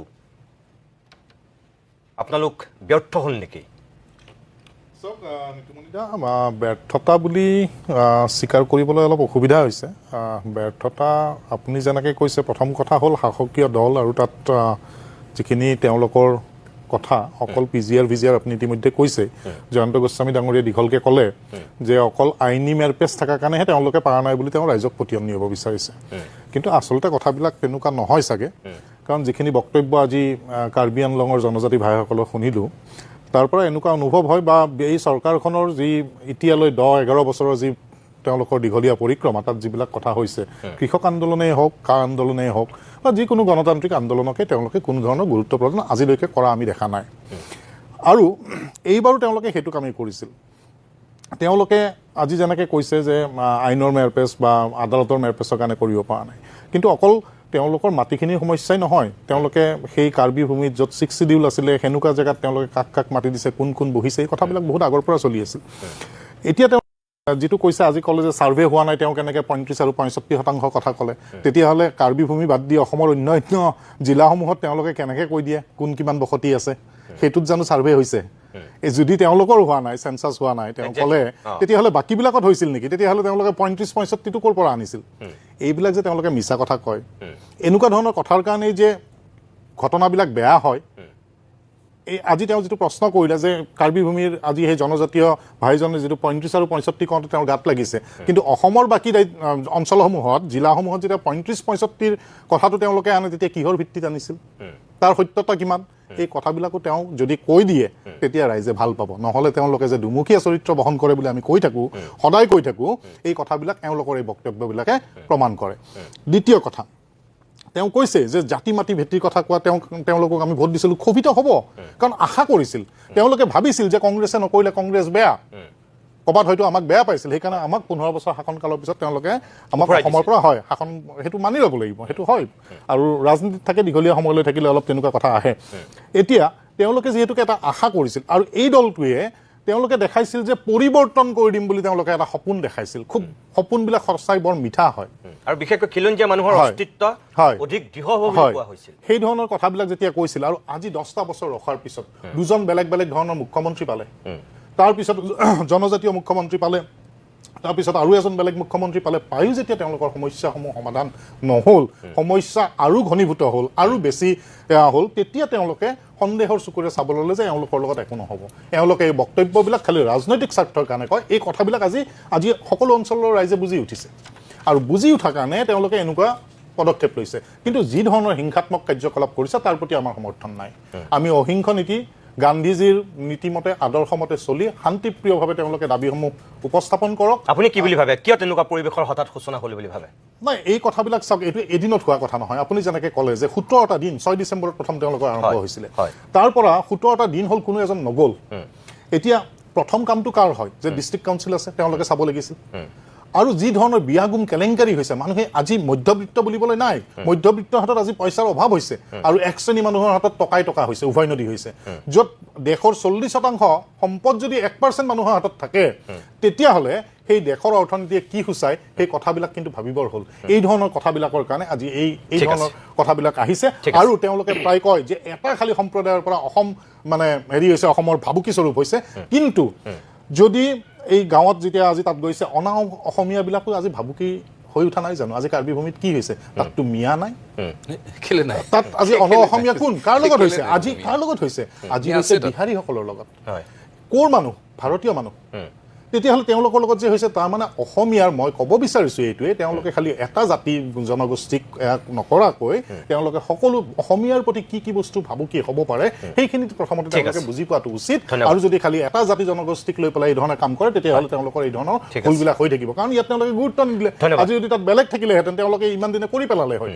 এই যে নকৰিলে, সেইকাৰণে হিন্দুত্ববাদী তেওঁলোকৰ যিটো কথা, এই যে হিন্দু মুছলিম কৰি তেওঁলোকে দল চলায়, সেইকাৰণে এই ধৰণৰ ঘটনাবিলাক হ'বলৈ লৈছে। ধন্যবাদ জনাইছোঁ ৰূপক দাস। অকণমান সময়ৰ কাৰণে বাণিজ্যিক বিৰতি ল'ম, তাৰপিছতে আমি অজাপৰ মুখপাত্ৰ জিয়াউৰ ৰহমানৰ কাষলৈ পোনে পোনে উভতি আহিম। কিছু সময় বাণিজ্যিক বিৰতিৰ পিছত আমি উভতি আহিছোঁ অভিমতৰ পৰৱৰ্তী অংশলৈ। মই পোনে জিয়াউৰ ৰহমান, মই আপোনাৰ কাষলৈ আহিছোঁ। আঞ্চলিকতাবাদৰ কথা কয় আপোনালোকে, খিলঞ্জীয়াৰ কথা কয়। এই যে যিটো ঘটনা ঘটিল, আপুনি কিয় হোৱা বুলি ভাবে হঠাৎ? এইটোতো এদিনত হোৱা নহয়। নিৰুতা, মনটো ব্যথিত। যদি আমি অসমীয়া জাতিৰ কথা কওঁ, জাতীয়তাবাদ বুলি কওঁ, তেতিয়াহ'লে আপুনি কাৰ্বিসকলক আগত দিব লাগিব। আপুনি ৰংমিলিৰ হাঁহিৰ পৰা আৰম্ভ কৰি এই যে অসমীয়া জাতীয় জীৱনৰ সৈতে কাৰ্বিসকলৰ সম্পৃক্ততা, আজিও কাৰ্বিসকলে নিজকে অসমীয়া পৰিচয় দিয়ে। আৰু যিসকলে তাত বহি আন্দোলন কৰিছে, আপুনি ভিডিঅ' দেখুৱাইছে, তেওঁলোকেও তাত কৈছে আমি অসমীয়া জাতিৰ লগতহে থাকিব বিচাৰোঁ। আৰু এগৰাকী অসমীয়া হিচাপে এইটো গৌৰৱৰ কথা, মনটো ভৰি যায় তেওঁলোকৰ মনৰ এই কথাখিনি। সেইকাৰণে তেওঁলোক আজি ব্যথিত হৈছে, তেওঁলোক ক্ষোভিত হৈছে, তেওঁলোক আন্দোলন কৰিছে, গুলি খাইছে, মৰিছে, মনটো ব্যথিত। আৰু সেইকাৰণে আপোনাৰ এই ষ্টুডিঅ'ত বহি, যদিও আমি ৰাজনৈতিক দলৰ সদস্য, আজি ৰাজনৈতিক বাদানুবাদ নকৰোঁ। আপুনি যিটো প্ৰশ্ন সুধিছে, সেই প্ৰশ্নটো আমাৰ দৃষ্টিভংগীৰে যিটো উত্তৰ আমি ভাবিছোঁ, সেই উত্তৰটো আপোনাক দিম। কথাটো এনেকুৱা, এই যে যোৱাকালি আৰু আজি আমি যিটো দেখিছোঁ, এইটো দেখি পেলাই, আৰু যিবোৰ কথা আপোনালোকৰ বিভিন্ন টিভি চেনেলত, সংবাদ মাধ্যমত শুনি আছোঁ, দেখি আছোঁ, সেইবোৰ দেখি পেলাই এইটো ধাৰণা স্পষ্টকৈ হৈছে যে এইটো এটা সাংঘাতিক মিছমেনেজমেণ্ট হৈছে, এটা ভুল বুজাবুজিও হৈছে। কিন্তু এই মিছমেনেজমেণ্ট আৰু ভুল বুজাবুজিটো কিয় হ'ল, আৰু তাৰ পিছত এই মিছমেনেজমেণ্ট আৰু ভুল বুজাবুজিৰ পিছত আছে মানুহৰ মনত ক্ষোভিত, মানে মানুহৰ মনত পঞ্জীভূত হৈ থকা দীঘলীয়া ক্ষোভ। এইটো কথা হয়, বিজেপিয়ে এইটো কথা ক'ব যে শাসনত আমি কিমান 10 বছৰৰ পৰাহে আছোঁ, কিন্তু এই সমস্যাটো আজিৰ নহয়। নিঃসন্দেহে এইটো আজিৰ সমস্যা নহয়, কিন্তু এই সমস্যাটো ইমান ভয়াৱহ ৰূপ কেনেকৈ পাবলৈ পালে? তাৰ বহুতকেইটা কাৰণ আছে। মই এটা কথা মাজতে হয়, আপোনাক কৈ দিওঁ, হয়। যদিও 52ৰ কথা কোৱা হৈছে তেতিয়াৰ পৰাই সৃষ্ট সমস্যা বুলি, হয়। মই আপোনাক এটা কথা স্পষ্টকৈ ক'ব পাৰোঁ, প্ৰতিবাদকাৰীসকলে যিটো কথা কৈ আছে, হয়। অকল পিজিআৰৰ কথা নহয়, তাত এতিয়া যে এই মানে অনা কাৰ্বি, বিশেষকৈ অনা অসমীয়া বহিৰাগতসকলৰ সেই কথাটোলৈ মই আহি আছোঁ। তেওঁলোকে কৈ সেই আছে। কথাটো- এই 2008 চনৰ যি কাৰ্বি আংলঙৰ পৰিস্থিতি সেইটোতো চাব লাগিব আমি, 11 চনৰ কাৰ্বি আংলঙৰ পৰিস্থিতি সেইটোতো চাব লাগিব। মই সেই তেতিয়া পইণ্টলৈ কাৰ্বি আহি অনা আছোঁ। কাৰ্বিৰ মাজত যি সংঘাত হৈছিলে, কেইবাজন মানুহৰ মৃত্যু হৈছিলে, নাই, মই সেই সেইটোকে কথাবিলাক ক'বলৈ চাব গৈছোঁ লাগিব। জয়ন্ত, মই সেইটোকে ক'ব গৈছোঁ যে গতিকে আপুনি এই যে অনা অসমীয়া অখিলঞ্জীয়া মানুহৰ তাত কেতিয়া পৰা আছিলে এই কপিলী প্ৰকল্পৰ কাম কৰিবলৈ, তেতিয়াই এইটো মূল একাংশ sentiment। মানুহ আজিৰ আহিছিল। তাৰিখত সেই মানুহখিনি ইয়াত থাকি গ'ল, তাৰপিছত বিয়া বাৰু হ'ল, তেওঁলোকৰ সতি সন্ততি বাঢ়িল, বাঢ়ি গৈ বহুতখিনি মানুহ কাৰ্বি আংলঙৰ সেই এটা অঞ্চল তেওঁলোকৰ আজিৰ তাৰিখত এইটোৱে মূল সমস্যা। নিতুদা, মোৰ ঘৰ আপুনি নিশ্চয় জানে হোজাই জিলাত নীলবাগানত, আৰু মোৰ ঘৰৰ পৰা বৰ বেছি 30 কিলোমিটাৰ গুচি গ'লে, 30 কিলোমিটাৰো যাব নালাগে, লংকাৰ পৰা 10-15 কিলোমিটাৰ পশ্চিমলৈ গুচি গ'লে কাৰ্বি আংলং আৰম্ভ হয়। আপুনি লংকাৰ পৰা য'ৰ পৰা কাৰ্বি আংলং আৰম্ভ হৈছে, ঠিক সেইখিনি জেগাৰ পৰা আপুনি দুই হাতে চাব, এই গোটেইখিনি হিন্দীভাষী মানুহ। এইখিনি কেতিয়া আহিছে, কি কথা, ভাৰতীয় মানুহ তেওঁলোকৰ ইয়াত থাকিব নোৱাৰিব বুলি কথা নাই, তাত আমাৰ কোনো বিৰোধো নাই। সমস্যাটো ক'ত? সমস্যাটো হ'ল কাৰ্বি আংলং বুলিলে আজি যিটো কাৰ্বি জনগোষ্ঠীয় প্ৰতিনিধিসকলে যিটো কথা কৈছে যে কাৰ্বি আংলং কাৰ্বিৰ কাৰণে 1951 চনত কাৰ্বি লোকৰ জনবসতি আছিল 84%। আজিৰ তাৰিখত তেওঁলোক 50%তকৈ তলত নামি আহিল। এই যে তেওঁলোকৰ মনত অস্তিত্ব হেৰুৱাৰ যিটো ভয়, যিটো অসমীয়া মানুহৰ হৈছে, সকলো খিলঞ্জীয়া মানুহৰ হৈছে, আৰু আজিৰ তাৰিখত এই কথাটোকে আলোচনা কৰি থকা হৈছে যোৱা 2 দিন ধৰি। প্ৰতিবাদকাৰীসকলে, আন্দোলনকাৰীসকলে আন্দোলন কিয় কৰিছে? যে আমাৰ মাটি নাইকিয়া হৈছে। আমি এই কথাটোকে আজি বহুত দিনৰ পৰা কৈ আছোঁ যে বিজেপি চৰকাৰৰ বিভাজনৰ ৰাজনীতি, বিজেপি চৰকাৰৰ দমনৰ ৰাজনীতি আৰু শোষণ আৰু লুণ্ঠনৰ ৰাজনীতি। এতিয়া বিভাজনৰ ৰাজনীতি মানে কি? আপুনি 2022 চনৰ কাৰ্বি আংলং অট'নমাছ কাউন্সিলৰ নিৰ্বাচনলৈকে যাওক, ভোট গণনা শেষ হোৱাৰ পিছৰ দিনাখন কাৰ্বি আংলঙৰ এগৰাকী গুৰুত্বপূৰ্ণ ৰাজনৈতিক নেতাই ৰাজহুৱাকৈ মন্তব্য দিছিলে যে বিজেপিয়ে বিহাৰী, মই এইটো মোৰ কোট নহয়, তেখেতে কোৱা কথা, ইনভাৰ্টেড কমাৰ ভিতৰত, বিহাৰী আৰু বঙালীৰ ভোটত বিজেপিয়ে কাৰ্বি আংলং অট'নমাছ কাউন্সিল জিকিছে। এই কথাটো সাধাৰণ মানুহৰ মনত নিশ্চয়ভাৱে সোমাইছে। আমাৰ কাঠাৰ ডাঙৰীয়াৰ বক্তব্য আছিল, জনংকি কাঠাৰ কাঠাৰ ডাঙৰীয়া অফিচিয়েল ষ্টেটমেণ্ট। তেখেতে প্ৰাক্তন IAS হয়, বিষয়া। আৰু এই কথাটো তেওঁ বিভিন্ন সময়ত কৈ থাকে। মই শেষ কৰি লওঁ, গোস্বামী শেষ কৰি লওঁ। তো এতিয়া কথাটো হ'ল এই যে কথাবিলাক মানুহৰ মনত যেতিয়া সোমায়, 1, 2 দমনৰ ৰাজনীতি। আজি আপুনি ইয়াত শ্ব'তে দেখুৱাইছে, যোৱা 15-17 দিনৰ পৰা তেওঁলোকে আন্দোলন কৰি আছে। যোৱা 15-17 দিনৰ পিছত তেওঁলোকক যেতিয়া যোৱা পৰহি ৰাতি উঠাই অনা হ'ল, ক'লৈ উঠাই অনা হ'ল? ৰাতি 3 বজাত মহিলা প্ৰতিবাদকাৰীক, আমাৰ গোস্বামী ডাঙৰীয়া আইনৰ মানুহ, তেখেতে ক'ব ৰাতি 3 বজাত মহিলা প্ৰতিবাদকাৰীক তাৰ পৰা উঠাই অনাৰ নিয়ম কি? তেওঁলোকে কৈছে প্ৰতিবাদকাৰীসকলে যে সকলো নিয়ম ভংগ কৰি, আইন ভংগ কৰি ৰাতি তেওঁলোকে আমাক অত্যাচাৰ কৰি উঠাই লৈ আহিছে। এইটো দমন নহয় নেকি? অসমত দমনৰ ৰাজনীতি কেনেকুৱা চলিছে আমি দেখি আছোঁ। তাতো সেই দমন, যে সাধাৰণ মানুহে তেওঁলোকৰ মনৰ ভাষা প্ৰকাশ কৰিব কিয় তেওঁলোকে প্ৰতিবাদ কৰিব, এনেকুৱা এটা মানসিকতাৰে তেওঁলোকৰ ওপৰত যিটো দমনৰ ৰাজনীতি কৰা হ'ল তাৰ বহিঃপ্ৰকাশ ঘটিল, যিটো আপোনালোকৰ সকলোৰে বাতৰিত ওলাইছে।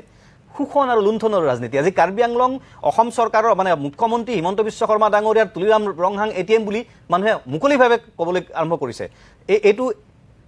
এই যে কথাবিলাক, এইবিলাক যদি সময়ত ৰাজ্য চৰকাৰখনে, মুখ্যমন্ত্ৰীয়ে সমাধান কৰিলেহেঁতেন, যদি এই কাৰ্বি আংলংখনক লুণ্ঠনৰ থলীত পৰিণত নকৰিলেহেঁতেন, আজি মানুহৰ এই ক্ষোভৰ বহিঃপ্ৰকাশটো নঘটিলেহেঁতেন। মই এই কথাটো কোৱা নাই যে কাৰ্বি আংলঙৰ সমস্যা এদিনতে সমাধান হৈ যাব, কাৰ্বি আংলঙৰ সমস্যাটো এই কালিয়ে আৰম্ভ হৈছে, মই এনেকৈ কথা কোৱা নাই। কাৰ্বি আংলঙত আজিৰ তাৰিখত গোটেই অসমত সমস্যা আছে, খিলঞ্জীয়া মানুহৰ বহুত সমস্যা আছে, কিন্তু এনেকুৱা ধৰণৰ হিংসাত্মক পৰিস্থিতিয়ে এটা জনগোষ্ঠীয়ে আন এটা জনগোষ্ঠীক প্ৰতি আক্ৰমণ কৰাৰ আৰু মানুহ মৰি যোৱাৰ যিটো বেদনাদায়ক পৰিস্থিতি, যিটো কোনেও কামনা নকৰে, আমিও কামনা নকৰোঁ, আপুনিও নকৰে, ৰাইজে নকৰে, বিজেপিয়ে নকৰে, কোনেও নকৰে, এনেকুৱা এটা পৰিস্থিতিলৈ আমি যাবলগীয়া হ'ল। এই চৰকাৰখনৰ দায়বদ্ধতাহীনতা, আৰু মই যিটো কথা কৈছোঁ, তেওঁলোকৰ বিভাজনৰ ৰাজনীতি, তেওঁলোকৰ দমনৰ ৰাজনীতি, শোষণ লুণ্ঠনৰ ৰাজনীতি। তেওঁলোকৰ অভিযোগটো কি? যে আমাৰ 1.5 লাখ বিঘা মাটি বিভিন্ন ডাঙৰ কোম্পানীক দি দিছে।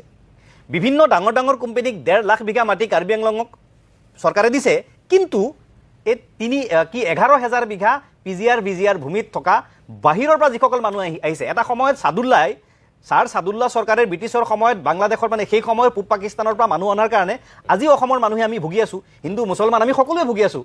আজি বিজেপি চৰকাৰৰ পৃষ্ঠপোষকতাই যে বিহাৰ উত্তৰ প্ৰদেশৰ পৰা মানুহ যে লাহে লাহে তেওঁলোকে ইয়াত আহি বসতি কৰাৰ আঁৰত তেওঁলোকৰ যিটো পৃষ্ঠপোষকতা ৰাজনৈতিক সেই কথাটো মানুহে বুজি পাইছেতো আৰু বুজি পোৱাৰ এইবিলাক হৈছে বহিঃপ্ৰকাশ নিতুমণি শইকীয়া ডাঙৰীয়া আৰু এইটো কিন্তু আমি ভুগিব লাগিব সেইকাৰণে আমি সকলোৱে মই আজিও চৰকাৰক আহ্বান জনাওঁ আপোনালোক সকলো ৰাজনৈতিক দলক লৈ বহক আটাইকেইটা দল সংগঠনক লৈ বহক বহি পেলাই এটা সমাধান সূত্ৰ ওলাওক মানুহবোৰে যিবোৰ সমস্যাৰ কথা কৈছে সেই সমস্যাটো সমাধান কৰক গোটেই অসমত আপোনালোকে উচ্ছেদ কৰিব পাৰে কাৰ্বি আংলঙত কিয় উচ্ছেদ কৰিব নোৱাৰে এনচি হিলছত কিয় উচ্ছেদ কৰিব নোৱাৰে ঠিক আছে এই কথাবিলাকৰ সমাধান সূত্ৰ ওলাব লাগিব ঠিক আছে মই অকণমান বিৰতি ল'ব লাগিব প্ৰিয় দৰ্শক আজি ত্ৰিপাক্ষিক বৈঠকৰ কথা কোৱা হৈছে এইমাত্ৰ জিয়াউৰ ৰহমানে কৈছে সকলো ৰাজনৈতিক দলক লৈ বৈঠক বহক এইটোৱেই আমাৰ দুৰ্ভাগ্য যে মানুহ মৰিব লাগিব ঘৰ জ্বলিব লাগিব ক'ৰবাত গাড়ী ঘোঁৰা জ্বলি ছাই হ'ব লাগিব তাৰপিছত আমি কিছু পদক্ষেপ ল'ম কিন্তু সেইবিলাক নোহোৱালৈকে যেতিয়া অহিংসভাৱে কোনোবাই ধৰ্ণা প্ৰতিবাদ আন্দোলন কৰি দাবী উত্থাপন কৰি থাকে সেইবিলাকক গুৰুত্বহীন কৰা হয় এক প্ৰকাৰ নৎসাত কৰা হয় তেওঁলোকৰ দাবীক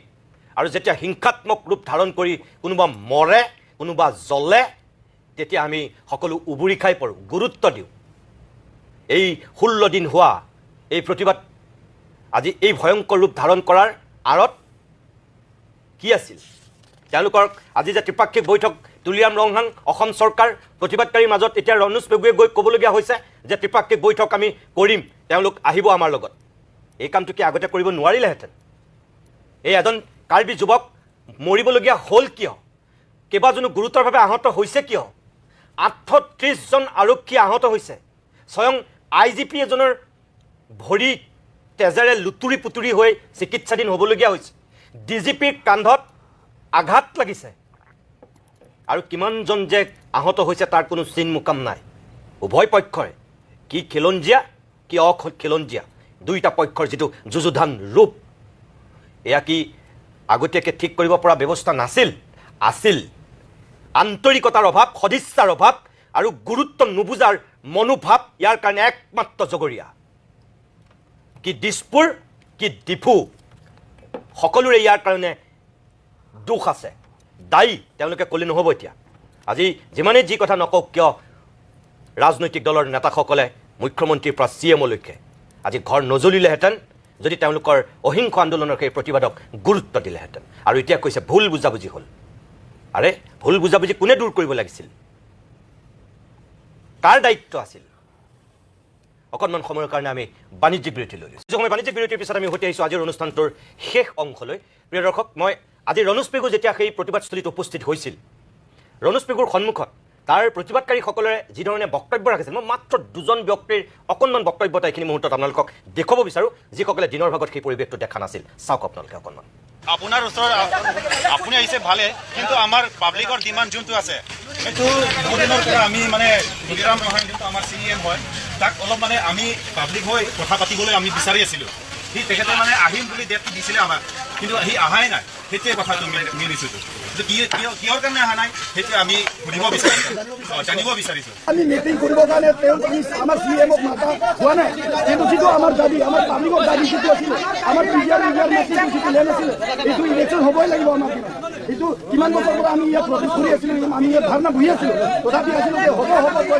হোৱা নাছিল ৰূপক দাস মই অনুষ্ঠানটো শেষ ফাললৈ আহিছোঁ চাওক যে তেখেতসকলে স্বয়ং মন্ত্ৰীৰ সন্মুখত আৰু বহুতখিনি কথা কৈছে মই মাত্ৰ দুজন ব্যক্তিৰ বক্তব্য দেখুৱাইছোঁ কিমান ক্ষোভ আৰু উষ্মাৰে কৈছে তুলিৰাম ৰংহাং সেই ডিফুৰ পৰা সেই খেৰণিলৈ যাবলৈ 15 দিনত তেওঁ অকণো সময় নাপালে জয়ন্ত গোস্বামীয়ে কৈছে যে তেওঁলোকক জনোৱা হৈছিল ডিষ্ট্ৰিক্ট এডমিনিষ্ট্ৰেশ্যনৰ ফালৰ পৰা কিন্তু তাত কোনো নিৰ্দিষ্ট ডেট নাছিল কোনো দিন বাৰ নাছিল তেওঁলোকৰ সেইটোও এটা মনৰ ক্ষোভ আছিল কেতিয়া আলোচনা কৰিব কি কৰিব একো তেওঁলোকক জনোৱাই নাছিল মোটামুটি এনেই এজন মানুহ পঠিয়াই দি পেলাই যদি তেওঁলোকক তেনেকৈ তাচ্ছিল্য কৰা হয় এটাতো মানুহৰ ধৈৰ্য থাকিব এটা সহ্যৰ সীমা থাকিব তাৰপিছততো বহিঃপ্ৰকাশ ঘটিবই আৰু কালিতো সেয়াই হ'ল ৰাতি পৰহি 3 বজাত যেতিয়া জোৰ জবৰদস্তিকৈ তেওঁলোকক গুৱাহাটীলৈ উঠাই লৈ অহা হ'ল তেওঁলোকক কোৱা নহ'ল যে তেওঁলোকক চিকিৎসাধীন কৰিবৰ কাৰণে লৈ অহা হৈছে তাৰপিছত এফালৰ পৰা ধ্বংসযজ্ঞ আৰম্ভ হৈছে আপুনি এতিয়া মন্ত্ৰীৰ মুখত কোৱা বক্তব্য আপুনি নিজে শুনিছে তুলিৰাম ৰংহাঙৰ বিৰুদ্ধে এতিয়া চাওক নিতুমণি দা এই যিখিনি কথা আপুনি ক'লে ইয়াৰ পৰা সেই অসম চৰকাৰ বা অসম ৰাজ্যখন কেনেকৈ চলিছে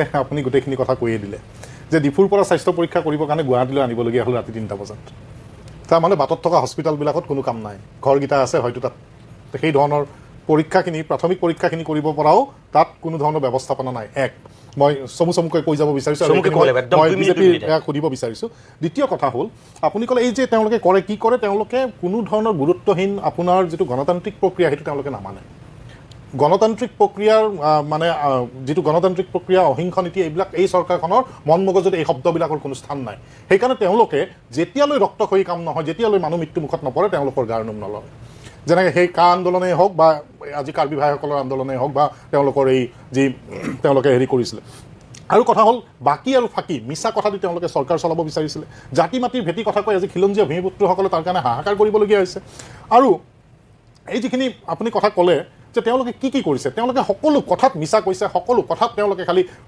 এটা পুলিচি যিটো এটা মানে দমনৰ যিটো নীতি ইতিমধ্যে যিটো আমাৰ অসম জাতীয় পৰিষদৰ জিয়াদাই কৈ গৈছে এই কথাখিনি যে কি ধৰণে দমনৰ নীতি তেওঁলোকে লৈছে এই কথাবিলাক পুলিচ প্ৰশাসন লগাই পেলাই তেওঁলোকে এই ধৰণে কিয় লৈ আহিলে তাৰ কোনো এটা মেছেজ কিয় নগ'ল এই চৰকাৰখনে সকলো কৰিব পাৰে তুলিৰাম ৰাহাঙৰ নিজৰ জেগাত সেইখিনি জেগাত তেওঁ এদিনো তেওঁলোকক লগ কৰাৰ সময় নহ'লনে এই ধৰণৰ যিবিলাক কথা তেওঁলোকৰ স্বেচ্ছাচাৰিতাৰ বহিৰ্প্ৰকাশ ঘটিছে আৰু এনেকুৱা কাম যদি চৰকাৰ বা অকল অসম মুলুকতেই নহয় আৰু বেলেগ ৰাজ্যতো যদি চৰকাৰী পক্ষই এই ধৰণৰ কাম কৰে তেতিয়াহ'লে জনতাই এনেকুৱা কাম কৰিবলৈ ক'বাত নহয় ক'বাত কিন্তু আমি যিমানেই নকওঁ অহিংস নীতি থাকক বা এই ধৰণৰ কাম কৰিব নালাগে কিন্তু জনতাই এটা সময়ত কৰিবলৈ বাধ্য হয় আৰু আজি সেই অসম মুলুকত ঘটিছে সেই খেৰণিত ঘটিছে জিয়া এইটো কথাৰ পৰা এইটো সঁচা যে মানুহৰ মনত ক'ৰবাত আপুনি যিটো কৈছে যে মই এইটো মানো যে খুব মানুহৰ মনত অসন্তুষ্টিৰ কি পৰ্যায়ত বহিঃপ্ৰকাশ ঘটিছে সেইটো সঁচা কথা কাৰণ তাত 14-15জন অকল ল'ৰাৰ পিছফালে আজি যেনেকৈ হাজাৰ হাজাৰ মানুহ হঠাৎ ওলাই আহিল এইটো কিন্তু বৰ ডাঙৰ কথা ভাবিবলগীয়া কথা সেইটো সঁচা কথা এই খুব নিতুদা একেবাৰে আপুনি শদিয়াৰ পৰা ধুবুৰীলৈকে ইফালে আপুনি হাইলাকান্দি কৰিমগঞ্জৰ পৰা কোকৰাঝাৰ গোসাইগাঁওলৈকে প্ৰতিখন জিলাত প্ৰতিটো এলেকাত বিভিন্ন বিষয় লৈ মানুহৰ ওপৰত আছে ৰাজনৈতিক ক্ষোভ আছে অন্যান্য ধৰণৰ ক্ষোভ আছে ক্ষোভ নিৰসন কৰাটো চৰকাৰৰ দায়িত্ব ক্ষোভ সৃষ্টি কৰাৰ আৰুতো চৰকাৰৰ ভূমিকা আৰু সেইকাৰণে চৰকাৰ ব্যৰ্থ হৈছে চৰকাৰৰ বিৰুদ্ধে মানুহৰ মনত ক্ষোভ আছে কাৰ্বি আংলঙত যিটো ঘটনা ঘটি গৈ আছে ঘটনাৰ বাবে হিমন্ত বিশ্ব শৰ্মা ডাঙৰীয়াৰ দায়িত্ব তেওঁ দায়িত্বৰ পৰা আঁতৰাব মানে দায়িত্বৰ পৰা তেওঁ হাত সাৰিব নোৱাৰে কাৰণ তুলিৰাম ৰংহাং তেখেতৰেই মানুহ যদি উত্তৰ কোৰিয়ালৈ দক্ষিণ কোৰিয়ালৈ যাওঁতে তুলিৰামক লৈ যাব লাগে কোন বিজ্ঞানী তেখেত তুলিৰাম ৰংহাং মানে সাইণ্টিফিক ডিছকাশ্যনত যাওঁতে তুলিৰামক লৈ যাব লাগে তেতিয়াহ'লে তুলিৰামৰ ব্যৰ্থতাৰ দায়িত্ব হিমন্ত বিশ্ব শৰ্মা ডাঙৰীয়া ল'ব লাগিব আৰু মানুহেতো অপেনলি কৈছে যে তুলিৰাম কাৰ মানে ATM কাৰ্ড সেইকাৰণে হিমন্ত বিশ্ব শৰ্মাৰ দায়িত্ব আটাইতকৈ বেছি তেখেতে এই ব্যৰ্থতাৰ দায়িত্ব স্বীকাৰ কৰি ল'বই লাগিব মই শেষত জয়ন্তৰ কাষলৈ অহাৰ পূৰ্বে সদৌ অসম ছাত্ৰ সন্থাৰ উপসভাপতি সঞ্জু খানছে এই গোটেই শেহতীয়া পৰিৱেশটোৰ সন্দৰ্ভত কি কৈছে কাৰণ তেখেত নিজেও এগৰাকী কাৰ্বি জনগোষ্ঠীৰে যুৱক তেওঁ বক্তব্যটো দেখুৱাই মই জয়ন্ত গোস্বামীৰ কাষলৈ পোনে পোনে আহিম পুলিচ প্ৰশাসনে তেওঁলোকে এটা আইন ভংগ কৰিছে যিটো নেকি তেওঁলোকে যদি স্বাস্থ্যৰ বাবে যদি তেওঁলোকে লৈ যাবলগীয়া হৈছে তেন্তে তেওঁলোকক প্ৰতিবাদসকলৰ কাৰণে বা যিসকল তাত অংশগ্ৰহণ কৰিছে তেওঁলোকে জনাব লাগিছিলে কিন্তু তেওঁলোকে নোকোৱাকে যে যিসকল প্ৰতিবাদকাৰী শান্তিভাৱে গণতান্ত্ৰিকভাৱে তাতে আন্দোলন কৰি আছিলে তেওঁলোকক উঠাই লৈ যোৱাৰ পিছত আৰু এই সময়ত মহিলাসকলেও তাত অংশগ্ৰহণ কৰিছে আৰু মহিলা থকাৰ পিছত যে পুলিচ প্ৰশাসনে যে আইন ভংগ কৰিছে এই কাৰণে যে মহিলাসকলক এৰেষ্ট কেতিয়াও আফটাৰ 6 এণ্ড বিফৰ 5 কেতিয়াও এৰেষ্ট কৰিব নোৱাৰে আৰু মহিলা পুলিচৰ তাত নাই গতিকে আমি পুলিচ প্ৰশাসনক আমি গৰিহণা দিছোঁ মই জয়ন্ত গোস্বামী যি হ'ল হৈ গ'ল কিন্তু এতিয়া সকলোৱে বিচাৰিছে শান্তি আমিও বিচাৰিছোঁ মই আকৌ কৈছোঁ যে কাৰ্বি মানুহৰ আৱেগ অনুভূতিক অসমৰ সুধী সমাজে গুৰুত্ব দিয়ক ৰাজনৈতিক দলবিলাকে কি কংগ্ৰেছ বিজেপি কি অজাপৰ ৰাইজৰ দল আজি অখিল গগৈয়ে সংবাদমেল সম্বোধন কৰি চৰকাৰক তীব্ৰ সমালোচনা কৰিছে গৌৰৱ গগৈয়ে সংবাদমেল পাতি চৰকাৰক সমালোচনা কৰিছে কিন্তু আপোনালোকেওতো এই প্ৰতিবাদস্থলীত গৈ পেলাই প্ৰতিবাদকাৰীসকলৰ কাষত ইয়াৰ পূৰ্বে থিয় দিয়া নাছিল হয় আপোনালোকে হয়তো ক'ব সেয়া আমাৰ দায়িত্ব নেকি আমি বিৰোধী দল শাসক পক্ষৰহে দায়িত্ব শাসকৰ ওচৰতে সেই ক্ষমতা আছে কিন্তু তথাপিও বিৰোধী দলৰ হ'লেও মানুহখিনিৰ কাষত লগত আছোঁ বুলিও ক'ব পৰা এটা নৈতিক দায়িত্ব সকলোৰে থকা উচিত শেষত জয়ন্ত গোস্বামী কি ক'ব এতিয়া আপুনি কাৰ্বি আংলং অট'নমাছ কাউন্সিলে যোৱা সময়ছোৱাত যদি কাম কাজবিলাক চায় তেতিয়াহ'লে দেখা পাব যিবিলাক অবৈধভাৱে চৰকাৰী ভূমি ভিজিআৰত যিসকল দখল কৰি আছে বা বনাঞ্চলত দখল কৰি আছে তেওঁলোকক উচ্ছেদ কৰিবৰ কাৰণে কাম কাজ কৰিছে আপুনি যদি চাই তেতিয়াহ'লে দেখা পাব যে 2022 চনৰ 30 জানুৱাৰীত বালিজান চি লাহৰিজানৰ যি ডিমাপুৰ সংলগ্ন অঞ্চল সেই অঞ্চলৰ পৰা উচ্ছেদ কৰিবৰ কাৰণে চৰকাৰে কাম কাজ কৰিছে উচ্ছেদ কৰিছে আৰু সেই সময়ত আপোনাৰ যেতিয়া তাতো সাংঘাতিক ধৰণে এটা মভ আহিছিলে তাত যিসকল মিয়া লোক বসবাস কৰিছে তেওঁলোকে মভ আহিছিলে আৰু তাত ৰবাৰ বুলেট নিক্ষেপ কৰিবলগীয়া হৈছিলে আৰু আৰক্ষীৰ ওপৰত শিলগুটি দলিয়াইছিলে সেই লাডেন বস্তিৰ লোকে এতিয়াও হয়তো মানুহে পাহৰি যোৱা নাই সেই লাডেন বস্তিৰ লোকসকলে মিয়া লোকসকলে আৰক্ষীৰ ওপৰত শিলা বৰ্ষণ কৰিছে যাৰ ফলত আৰক্ষী আঘাতপ্ৰাপ্ত হৈছিলে একেটা কথাই যদি আমি চাওঁ তেতিয়াহ'লে দেখা পাব যে এই সামগ্ৰিকভাৱে কাৰ্বি আংলঙৰ যি সামগ্ৰিকভাৱে কাৰ্বি আংলং অট'নমাছ কাউন্সিলৰ যি এই সংঘাত নিশ্চিতভাৱে এই সংঘাত সমাধান হ'ব লাগিব আৰু আলোচনাৰ মাধ্যমেৰে সকলো পক্ষক বিশ্বাসত লৈ এই সংঘাত সমাধান কৰিব লাগিব কিন্তু একেটা কথাই যদি আমি চাওঁ তেতিয়াহ'লে দেখা পাব যি আমাৰ অজাপৰ প্ৰতিনিধিগৰাকীয়ে যি ধৰণে ক'লে যে কাৰ্বি আংলঙত লাহে লাহে কাৰ্বিসকলৰ অস্তিত্ব নাইকিয়া হৈছে একেটা কথাই আজি অসমত অসমীয়া মানুহৰ খিলঞ্জীয়া অসমীয়া মানুহৰ আজি খিলঞ্জীয়া অসমীয়া মানুহৰ মূল শিৰৰ মুকুট হৈছে কাৰ্বিসকল, শিৰৰ মুকুট হৈছে ডিমাছাসকল, বড়োসকল, তিৱাসকল, সকলো আমাৰ শিৰৰ মুকুট। এই শিৰৰ মুকুটসকলক লৈ আমি অসমীয়া জাতি, এই জাতিটো আজি সংকট হৈছে। কেনেকৈ সংকট হৈছে আমি তথ্য দিছোঁ। তাক কংগ্ৰেছৰ প্ৰতিনিধিগৰাকীয়ে সুধিছিলে যে কেনেকৈ তথ্য পাইছিলে। আমি কৈছোঁ যে 2011 চনত আপুনি হয়তো জানে, নিশ্চিতভাৱে জানে, আপুনি এটা বাক্যত শেষ কৰিলোঁ, নিশ্চিতভাৱে জানে, যেতিয়া এটা চেঞ্চাছ কৰা যায়, জেনেৰেল চেঞ্চাছত তেতিয়া তাত ধৰ্মীয় কথাটো সোধা যায়। আৰু সেই ধৰ্মীয় কথা সোধোতে 2011 চনত যি আমাৰ জনগণনা হৈছিলে তাত 1,96,345 জন মুছলমান লোক আছিলে, য'ত টোটেল পৰিসংখ্যাৰ 34.22%। গতিকে সেইকাৰণে সেই তাৰ বৃদ্ধিৰ জৰিয়তে 40% আজি হৈছে বুলি কোৱা হৈছে। গতিকে নিশ্চিতভাৱে কাৰ্বি ভূমিত আমি শান্তি স্থাপন কামনা কৰিছে, মুখ্যমন্ত্ৰী ডাঙৰীয়াই কামনা কৰিছে। আৰু মুখ্যমন্ত্ৰী ডাঙৰীয়াই আজিয়ে কৈছে, স্পষ্টতাৰে কৈছে, ইতিমধ্যে কাৰ্বি নেতাসকলেও কৈছে যে মুখ্যমন্ত্ৰী ডাঙৰীয়াই আলোচনাৰ কাৰণে মাতিছে। আৰু এই সামগ্ৰিক কথাটো আদালতৰ এটা বাধ্যবাধকতা আছিলে, আৰু যাৰ কাৰণে নিশ্চিতভাৱে সমাধান সূত্ৰ ওলাব আৰু কাৰ্বি ভূমি শান্তি প্ৰতিষ্ঠা হ'ব। শেষত আমি সকলোৰ প্ৰতি এইটোৱে আহ্বান যে আৰু অধিক ৰক্তাক্ত নহওক কাৰ্বি ভূমি, খেৰণি শান্ত হওক, কোনো গোষ্ঠী সংঘৰ্ষৰ দাবানলত জুইৰ দৰে জ্বলি জ্বলি ছাই হৈ নাযাওক এই পশ্চিম কাৰ্বি আংলংখন। সকলো পক্ষ সংযত হওক, চৰকাৰ বিৰোধী শাসক পক্ষ সকলো এই ক্ষেত্ৰত একত্ৰিত হৈ শান্তিৰ পৰিৱেশ তাত বাহাল ৰাখিবৰ বাবে কাম কৰক। জাতীয় দল সংগঠনসমূহেও সেই উত্তেজিত হোৱা মানুহখিনিৰ কাষত থিয় হৈ বুজাওক, যাতে সংঘাতেৰে নহয়, সমন্বয়েৰে, সম্প্ৰীতিৰে, সম্পৰ্কৰে এই পৰিৱেশটো শান্ত হওক। আমি সেয়া আহ্বান কৰি আজিৰ অভিমত ইমানতে